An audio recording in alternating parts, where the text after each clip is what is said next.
When what God establishes as sacred and the civil states profane it, that's essentially the mark of the beast. Because God is going to establish something that is sacred and it's going to be overturned and defiled by the state. Take a look at Revelation 13, verse 17. It says, and he provides that no one will be able to buy or sell except the one who has the mark, either the name of the beast or the number of his name. Okay, we're going to unpack this when we get to Revelation 13. I'm giving you a foretaste of things that are how they're going to unfold.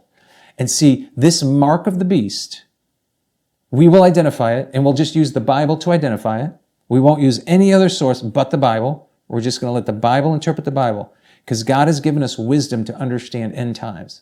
That's how close he is to coming. Because if we can understand what the mark of the beast is, who it is, how it's going to unfold, it's right around the corner, and we're going to unpack that. But the mark is a counterfeit to the seal of God. You may say, how so? Because, look at this. Look at Revelation 17, verse 1.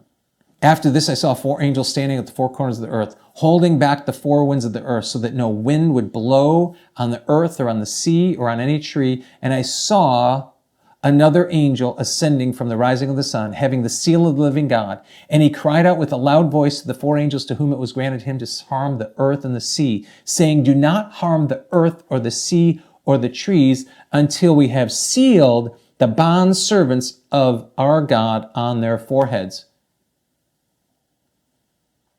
We're going to see the winds in Daniel 7 are strife. It's going to cause strife upon the earth. Sealing God where? Sealing the bondservants of our God where? On their foreheads. All right, that mark we're going to study out goes on the hand, the right hand, or on the forehead. Okay, and you won't be able to buy or sell unless you take that mark. Let me tell you this, dear brothers and sisters, it's not a physical mark.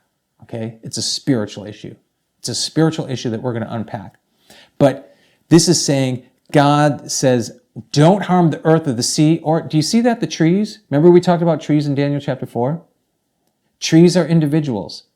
In Psalms 1, verses 1 through 3, he who delights in the law of the Lord and meditates upon it day and night, who meditates upon the 10 commandments, the law of love, love your Lord your God with all your heart, soul, and mind, love your neighbor as yourself, he will be like a tree planted by rivers of water, established, fruit, abundant in its season. Okay? Don't harm the earth or the sea or the trees, those that keep all of God's commandment, until we've sealed the bondservants on their forehead. Okay, so the mark is a counterfeit.